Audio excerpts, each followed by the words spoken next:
Hello everyone, আজকে তোমাদের সাথে আলোচনা করব উত্তরোত্তর গণিত প্রথম পত্রের যোগজীকরণ অধ্যায়ের একটা গুরুত্বপূর্ণ টাইপ নিয়ে। সেই টাইপটা কি, যে টাইপ 4।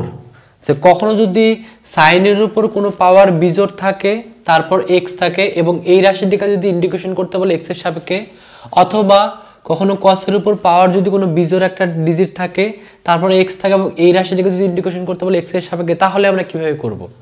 সো এটা করার নিয়মটা হলো যে আমাদের যেভাবে করতে হবে, এটা করার জন্য আমরা প্রথম যে কোশ্চেন 1 আছে, কোশ্চেন 1টা সলভ করি, তাহলে এই প্রসিডিউরটা বুঝতে পারবো। তবে তার আগে একটু বলে নেই যে এটা করার নিয়ম হলো যে আমরা সবসময় কি করব, এইখানে যে বিজোড় যে ডিজিট সহ যে রাশিটা থাকবে সেটাকে আমরা ভাঙানোর চেষ্টা করব। কিভাবে ভাঙাবো, একটা কোশ্চেন সলভ করি তাহলে তোমরা বুঝতে পারবা।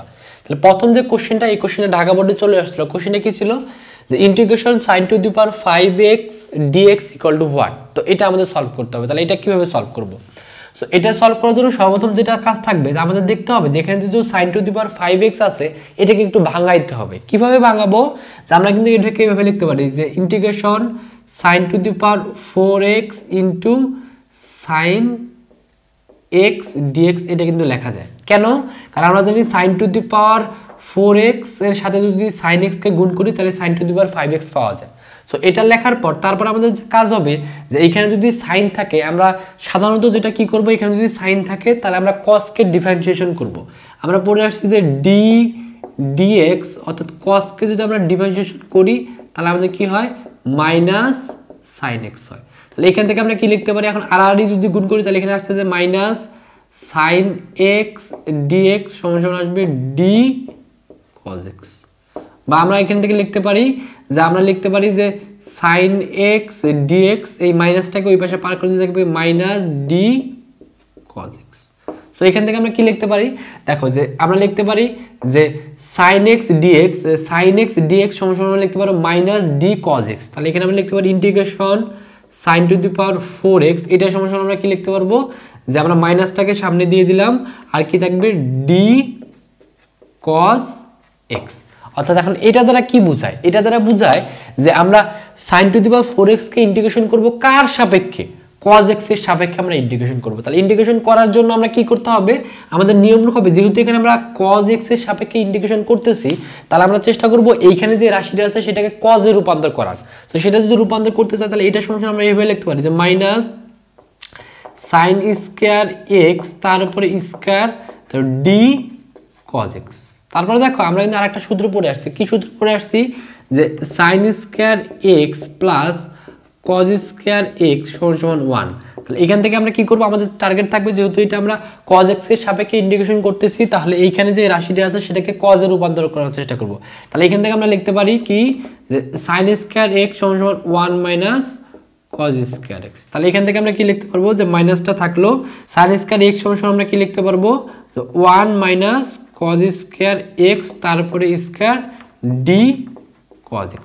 তাহলে দেখো এখানে কিন্তু একটা সূত্র পড়তেছে। কি সূত্র পড়তেছে, যে 1 মাইনাস cos স্কয়ার x তারপর যদি স্কয়ার থাকে, এটাকে আমরা সূত্র ফেলতে পারি যে a minus b whole square. আর a minus b whole square সূত্র আমরা কি জানি, যে a square minus 2b plus b square. তাহলে সেই সূত্র যদি এখানে ফেলি তাহলে এখানে আমাদের মাইনাসটা থাকতেছে, আর এখানে সূত্র ফেললে কি থাকবে, 1 মাইনাস 2a, a বলতে কত এখানে 1, আর হলো b বলতে কত cos স্কয়ার x। তাহলে লিখতে পারি cos স্কয়ার x প্লাস তারপর কি হবে b স্কয়ার মানে কি cos স্কয়ার x তার উপরে স্কয়ার। তাহলে কি থাকবে, যে cos to the power 4x তারপর কি থাকবে d cos x।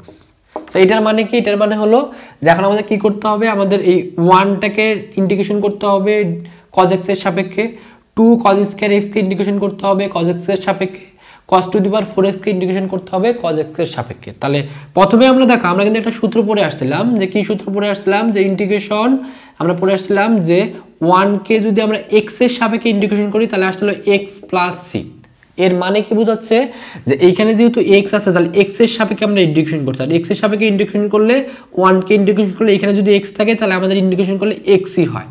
তো এইখানে দেখো আমরা এখানে 1 কে ইন্টিগ্রেশন করব, তাহলে এটাকে আমরা কিভাবে লিখতে পারি, এভাবে লিখতে পারি যে ইন্টিগ্রেশন 1 কে ইন্টিগ্রেশন করব কার সাপেক্ষে, cos x এর সাপেক্ষে, মাইনাস এখানে 2 যেহেতু আছে 2টাকে আগে আমরা বের করে দিলাম, তারপর লিখতে পারি যে আমরা cos স্কয়ার x কে ডিফারেন্সিয়েশন করব কার সাপেক্ষে, cos x এর সাপেক্ষে। তারপর প্লাস আমরা আবার এখানে কি লিখতে পারি, integration cos to the power 4x কে ইন্টিগ্রেশন করব কার সাপেক্ষে, cos x এর সাপেক্ষে। তাহলে প্রথমে যদি আমরা কি কাকে ইন্টিগ্রেশন করব, আমরা এখানে মাইনাসটা থাকলো, যদি আমরা প্রথমে 1 কে ইন্টিগ্রেশন করি, আমরা পরে আসছি যে 1 কে যদি x এর সাপেক্ষে ইন্টিগ্রেশন করি তাহলে x হয়, আর এখানে আমরা cos x এর সাপেক্ষে যদি 1 কে ইন্টিগ্রেশন করতেছি তাহলে এখানে কি থাকবে, শুধুমাত্র cos থাকবে, মাইনাস 2টা থাকলো। আবার cos স্কয়ার x কে যদি আমরা cos x এর সাপেক্ষে ইন্টিগ্রেশন করি তাহলে আমরা কিন্তু আরেকটা সূত্র পড়ে আসছিলাম। কি সূত্র পড়ছিলাম আমরা? একটা সূত্র integration x to the power n dx, অর্থাৎ x এর সাপেক্ষে যদি x to the power n কে ইন্টিগ্রেশন করি তাহলে কি হইছে যে x to the power n plus 1 by n plus 1 plus c। তাহলে তাই যদি হয় তাহলে এটা যেহেতু এইটাকে যদি আমরা ইন্টিগ্রেশন করতেছি cos x এর সাপেক্ষে, তাহলে এখানেও যেহেতু cos আছে তাহলে cos এর উপর যে 2 আছে, যে পাওয়ারটা আছে সেই পাওয়ারটা 1 বেড়ে যাবে। তাহলে কি হবে, এখানে থাকবে cos to the power x, উপরে হবে 2 প্লাস 1, নিচে আমাদের কি হবে 2 প্লাস 1। তারপর সূত্রে এখানে কি আসলো প্লাস। আবার cos to the power 4x কে যদি ইন্টিগ্রেশন করি cos x এর সাপেক্ষে তাহলে কি হবে, উপরে হবে cos টু দি পাওয়ার কত 4 প্লাস 1 বাই কত 4 প্লাস 1। তারপর এখানে আমরা কি লিখতে পারি, এই জায়গায় আমরা লিখতে পারি প্লাস সি। তাহলে এখানে যদি এখন আমরা এটাকে সাজায় লিখে দিলে মাইনাস দিয়ে করলে কি হবে, মাইনাস কি থাকবে cos x, এই মাইনাসে মাইনাসে কি হবে প্লাস, তারপর 2 উপরে থাকবে কি cos to the power 3x by কত 3 মাইনাস এখানে কি থাকবে যে cos to the power 5x by কত 5 প্লাস সি। তাহলে এটাই কিন্তু আমাদের কাঙ্ক্ষিত অ্যান্সার। তাহলে এইভাবে জাস্ট আমরা যদি নিয়মটা বুঝতে পারি, তাহলে নিয়মটা কি, নিয়মটা হলো যে কখনো যদি সাইনের উপর পাওয়ার কোনো বিজোড় ডিজিট থাকে এবং সেটাকে যদি ইন্টিগ্রেশন করতে বলে তাহলে প্রথম কাজ হবে যে সাইনের উপর যে পাওয়ারটা সেটাকে ভেঙে ফেলবো। কিভাবে ভেঙবো, আমরা সবসময় এখানে একটা নিয়ে আসবো সাইন টু দি পাওয়ার 1 যুক্ত একটা রাশি নিয়ে আসবো, এবং তারপর এখানে যদি সাইন থাকে তাহলে cos কে ডিভাইডেশন করে এই প্রসিডিউরে ম্যাথটা সলভ করব। তাহলে আরো একটা ম্যাথ সলভ করি তাহলে জিনিসটা বুঝতে পারবো। তাহলে দেখো 2 নম্বর কোশ্চেনটা আমাদের কি দেওয়া আছে, এই কোশ্চেনটা আমাদের রাজশাহী বোর্ডে চলে আসছিল। কোশ্চেনে দেওয়া আছে যে cos to the power 5x, এটাকে আমাদের ইন্টিগ্রেশন করতে হবে x এর সাপেক্ষে। সো এটাকে কিভাবে ইন্টিগ্রেশন করব, তাহলে এটাকে যখন ইন্টিগ্রেশন করব তখন আমাদের কি নিয়ম থাকবে, প্রথমে আমাদের এই cos টু দি পাওয়ার যে 5x এটাকে ভেঙে ফেলবো। কিভাবে ভাঙবো, এটা ভাঙার নিয়ম হলো যে আমরা এখানে এভাবে লিখবো যে cos to the power 4x into cos x dx। এটা কিন্তু অবশ্যই লেখা যায়। কেন লেখা যায়, কারণ cos to the power 4x আর cos x কে যদি গুণ করি তাহলে cos to the power 5x পাওয়া যায়। তো তারপর নিয়ম কাজটা হবে যে যদি cos থাকে তাহলে আমরা সাধারণত যদি এখানে cos থাকে তাহলে আমরা sin x কে আমরা ডিফারেন্সিয়েশন করব। তাহলে আমরা কাকে ডিফারেন্সিয়েশন করব, যে d dx, এখানে কাকে ডিফারেন্সিয়েশন করব, sin x কে ডিফারেন্সিয়েশন করব। আর আমরা জানি sin x কে ডিফারেন্সিয়েশন করলে কি পাওয়া যায়, cos x পাওয়া যায়। তাহলে এখান থেকে যদি আমরা আড়াআড়ি গুণ করি, এটার সাথে এটাকে গুণ করি, তাহলে আমাদের কি থাকবে, এখানে থাকবে হলো যে cos x dx সমান সমান কি থাকবে d sin x, এটা কিন্তু থাকবে। তাহলে এখানে আমরা কি লিখতে পারি, তাহলে এটা সমান আমরা কি লিখতে পারবো, এটা সমান সমান লিখতে পারবো যে cos x dx সমান সমান লিখতে পারবো d sin x। তাহলে এখানে আমরা লিখতে পারি কি, এখানে আমরা লিখতে পারি যে cos to the power 4x, এটা সমান সমান আমরা লিখতে পারবো d sin x। এখন কথা হলো যে এটা দ্বারা কি বোঝাচ্ছে, এটা দ্বারা বোঝাচ্ছে যে এখন এই যে রাশি cos to the power 4x এটাকে ইন্টিগ্রেশন করতে হবে, কিন্তু কার সাপেক্ষে, sin x এর সাপেক্ষে ইন্টিগ্রেশন করতে হবে। তাহলে ইন্টিগ্রেশন যদি করতে চাই তাহলে প্রথম যেটা কাজ থাকবে যে এইখানে যে রাশিটা আছে এটাকে সাইনে রূপান্তর করার চেষ্টা করতে হবে। তাহলে কিভাবে রূপান্তর করতে পারি, দেখো এটাই সমস্যা এভাবে লেখা যায়, ইন্টিগ্রেশন cos স্কয়ার x এর উপরে স্কয়ার কিন্তু লেখা যায় d sin x লিখলাম। তারপর দেখো এখন আমরা কিন্তু একটা সূত্র পড়ে আসছে, কি সূত্র পড়ে আসছে যে একটু আগে আমরা পড়লাম যে কি, sin square x plus cos square x সমান সমান 1। তাহলে এখান থেকে আমাদের কি আছে cos, এই cosটাকে কি বানাইতে হবে, sin বানাইতে হবে। তাহলে আমরা লিখতে পারি কি যে cos স্কয়ার x সমান সমান 1 মাইনাস sin স্কয়ার x, এটা কিন্তু লিখতে পারি। তাহলে আমরা এখানে লিখতে পারি কি, এই ইন্টিগ্রেশনটা থাকলো, তাহলে cos স্কয়ার x সমান সমান লিখতে পারো 1 মাইনাস sin স্কয়ার x, এখানে কি থাকবে, তার উপর স্কয়ার থাকবে, d sin x টা থাকবে।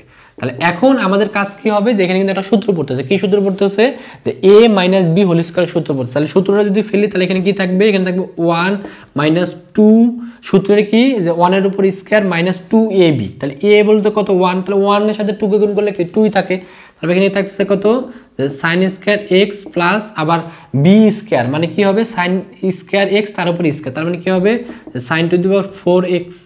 তারপর এখানে কি থাকবে যে d sin x। অর্থাৎ এটা দ্বারা বোঝাচ্ছে কি, এটা দ্বারা বোঝাচ্ছে যে সম্পূর্ণ রাশিকে আমাদের ইন্টিগ্রেশন করতে হবে কার সাপেক্ষে, sin x এর সাপেক্ষে। তার মানে কি, এটা সমস্যা ভাবে লিখতে পারি, এটা সমস্যা, এটা মানে হলো যে ইন্টিগ্রেশন একবার 1 কে ইন্টিগ্রেশন করতে হবে sin x এর সাপেক্ষে, তার মানে কি 1 d sin x। এটা করব। তারপর কি করতে হবে, মাইনাস 2টা থাকলো, আবার সাইন স্কয়ার x কে ইন্টিগ্রেশন করতে হবে কার সাপেক্ষে, সাইন x এর সাপেক্ষে, আবার প্লাস তারপর আমাদের ইন্টিগ্রেশন করতে হবে কাকে, যে sine to the power 4x কে ইন্টিগ্রেশন করতে হবে কার সাপেক্ষে, সাইন x এর সাপেক্ষে। তাহলে আমরা কিন্তু একটু আগে পড়ে আসলাম যে আমরা কি পড়ে আসছি যে ইন্টিগ্রেশন 1 dx, এটাকে যদি ইন্টিগ্রেশন করতে হয় x প্লাস c। তাহলে এখানে এটা মানে কি যে 1 কে যদি x এর সাপেক্ষে ইন্টিগ্রেশন করি, এখানে যদি x থাকে তাহলে আমাদের এখানে x ই হয়। তাহলে এখানে যেহেতু 1 আছে, এটাকে যদি ইন্টিগ্রেশন করি কার সাপেক্ষে, sin x এর সাপেক্ষে, তাহলে এখানে যেটা আছে সেটাই হবে। তাহলে কি হবে যে sin x মাইনাস আবার 2টা থাকলো, আবার আমরা একটা সূত্র পড়ে আসছে কি, পড়ে আসছে যে integration x to the power n dx, অর্থাৎ x এর সাপেক্ষে যদি x কে যদি আমরা ইন্টিগ্রেশন করি তাহলে কি হয়, যে উপরে x to the power n plus 1, নিচেও হয় n প্লাস 1 প্লাস c। তাহলে এইখানে দেখো আমরা কি কার সাপেক্ষে ইন্টিগ্রেশন করতেছি, sin x এর সাপেক্ষে ইন্টিগ্রেশন করতেছি। যেহেতু sin x এর সাপেক্ষে ইন্টিগ্রেশন করতেছি, এই জায়গাও যেহেতু sin আছে, তাহলে কি হবে, উপরের পাওয়ারটা 1 বেড়ে যাবে, নিচে সেই পাওয়ারটাই আবার আসবে। তাহলে আমরা লিখতে পারি কি, যে sin to the power sin x, তারপর পাওয়ার কি হবে, যে 2 প্লাস 1, নিচে কত হবে 2 প্লাস 1, আর প্লাস আবার এটাকে যদি করি কার সাপেক্ষে ইন্টিগ্রেশন, অর্থাৎ sin to the power 4x কে ইন্টিগ্রেশন করব কার সাপেক্ষে, sin x এর সাপেক্ষে। তাহলে সেই নিয়ম অনুযায়ী আমরা এই যে এখানে যে নিয়মটা শিখলাম সেই অনুযায়ী কি, যে এখানে যদি x থাকে এবং এখানে যদি x থাকে তাহলে কি হবে, আর এখানে যেহেতু sin x আছে, এখানে যেহেতু sin x আছে, তাহলে উপরে কি হবে যে sin x to the power 4 plus 1 by কি হবে 4 প্লাস 1 প্লাস c। তাহলে এখানে যদি হিসাব করতে, এখানে হিসাব কি আসতেছে, এখানে আসতেছে যে sin x মাইনাস এখানে 2টা থাকলো, উপরে হবে sin কিউব x বাই কত 3 প্লাস, তাহলে এখানে কি হবে আমাদের, যে sin to the power 5x by 5 plus কি হবে আমাদের c। তাহলে এটাই কিন্তু আমাদের কাঙ্ক্ষিত অ্যান্সার। তাহলে এইভাবে কিন্তু খুব সহজে আমরা সলভ করতে পারবো। তারপরে দেখো আরেকটা কোশ্চেন যদি সলভ করি, এই কোশ্চেনটা কোথায় চলে আসছিল, এই কোশ্চেনটা আমাদের ঢাকা বিশ্ববিদ্যালয়ে ভর্তি পরীক্ষা চলে আসছিল। কোশ্চেনটা কি ছিল, যে integration sin to the power cube x dx equal to what. তাহলে এখানেও যেহেতু আমাদের কি আছে, বিজোড় ফরম্যাটের আমাদের পাওয়ারটা দেওয়া আছে, তাহলে আমরা কি করব, প্রথমে এটাকে ভেঙে নিব। তাহলে এটাকে ভেঙে আমরা কিভাবে লিখতে পারি, এভাবে লিখতে পারি integration sin square x into sin x dx। তাহলে আমরা কিন্তু এই যে প্রথম দিকে পড়ে আসলাম যে আমরা কি লিখতে পারি, যে এই যেখানে আমরা sin x dx সমান লিখতে পারি যে মাইনাস d cos x। তাহলে এখানে আমরা মাইনাসটা থাকলো, তাহলে এখানে লিখতেছে sin স্কয়ার x, এটা সমান আমরা কি লিখতে পারবো, যে d cos x কিন্তু লিখতে পারবো, তাই না।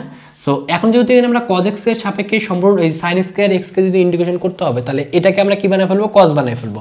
আর আমরা কিন্তু সূত্র পড়ে আসছে যে sin স্কয়ার x সমান আমরা কি পড়ে আসছে, sin স্কয়ার x সমান পড়ে আসছে 1 মাইনাস cos স্কয়ার x।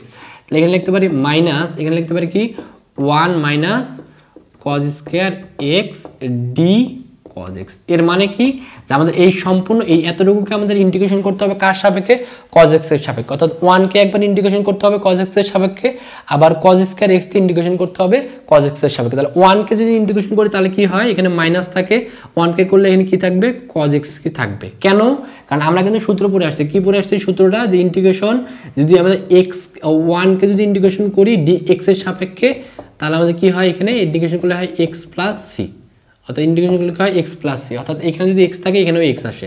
তাহলে এখানে যেহেতু cos x আছে, এখানে যেহেতু 1 আছে, তাহলে আমাদের ইন্টিগ্রেশন করলে কি আসবে, cos x মাইনাস, এখানে আমাদের মাইনাস থাকতেছে। তারপরে এখন যদি cos স্কয়ার x কে যদি ইন্টিগ্রেশন করি x এর সাপেক্ষে, তাহলে কি হবে, উপরে হবে আমাদের cos টু দি পাওয়ার আমাদের কি হবে cube x by 3 plus c। তাহলে এটাই কিন্তু আমাদের কাঙ্ক্ষিত অ্যান্সার। তারপর দেখো এই কোশ্চেনটা সর্বশেষ কোশ্চেনটা সলভ করি। এই কোশ্চেনটা কোথায় চলে আসছিল, এই কোশ্চেনটা আমাদের রাজশাহী বিশ্ববিদ্যালয়ে ভর্তি পরীক্ষা চলে আসছিল। কোশ্চেনটা কি ছিল, যে integration cos to the power cube x dx equal to what. তাহলে এটা যেহেতু কোন ফরম্যাটের মতো আসছে আমাদের, এই ফরম্যাটের মধ্যে cos এর উপর পাওয়ার যদি বিজোড় কোনো ডিজিট থাকে, তারপর x থাকে, এটাকে যদি ইন্টিগ্রেশন করতে হয়, তাহলে প্রথম কাজ হবে কি, এটাকে একটু ভেঙে লেখা। তাহলে কিভাবে ভেঙে লিখবো, তাহলে এটা সমস্যা ভাবে লিখতে পারি যে cos স্কয়ার x ইনটু আমরা লিখতে পারি cos x dx। এখন এটার সমস্যা আমরা কি জানি, এটা সমস্যা একটু আগে আমরা শিখে আসলাম, কি শিখে আসলাম, যে আমরা লিখতে পারি যে cos x dx সমস্যা লিখতে পারি d sin x। তাহলে আমরা এখানে লিখতে পারি যে ইন্টিগ্রেশন যে cos স্কয়ার x ইনটু এটা সমস্যা আমরা কি লিখতে পারি, পুরো আসলাম যে d sin x। এটা দ্বারা কি বোঝাচ্ছে, যে cos স্কয়ার x কে ইন্টিগ্রেশন করতে হবে কার সাপেক্ষে, sin x এর সাপেক্ষে ইন্টিগ্রেশন করতে হবে। তাহলে এটাকে, তাহলে প্রথম কাজ হবে, তাহলে cos স্কয়ার x এই রাশিটাকে sin এর মতো বানায় নেওয়া। তাহলে বানায় নেওয়ার জন্য আমরা কি সূত্র পড়তে পারি, যেখানে পড়ে আসলাম যে cos স্কয়ার x সমান হবে 1 মাইনাস sin স্কয়ার x। তাহলে এখানে আমরা লিখতে পারি যে 1 মাইনাস sin স্কয়ার এক্স, তারপর ডি সাইন এক্স, অর্থাৎ এটা দ্বারা বোঝাচ্ছে আমাদের 1কে একবার ইন্টিগ্রেশন করতে হবে সাইন এক্স এর সাপেক্ষে, আবার সাইন স্কয়ার এক্সকে একবার ইন্টিগ্রেশন করতে হবে সাইন এক্স এর সাপেক্ষে। তাহলে 1কে যদি ইন্টিগ্রেশন করি সাইন এক্স এর সাপেক্ষে তাহলে কি হবে, এখানে সাইন এক্সই থাকবে মাইনাস, আবার সাইন স্কয়ার এক্সকে যদি আমরা সাইন এক্স এর সাপেক্ষে ইন্টিগ্রেশন করি তাহলে কি হবে, আমাদের উপরে থাকবে যে sine to the power cube x by কত 3 প্লাস সি। এটাই আমাদের কাঙ্ক্ষিত অ্যান্সার। তাহলে এভাবে জাস্ট একবার যদি কনসেপ্টটা বুঝতে পারি যে কিভাবে অঙ্কগুলো করতে হবে, তাহলে আমাদের এই বিজোড়ের এখানে যে কোনো ধরনের ডিজিটটি দেখ না কেন তুমি কিন্তু খুব সহজে সলভ করতে পারবে। সো আজকের ভিডিওটা এই পর্যন্ত থাকবে।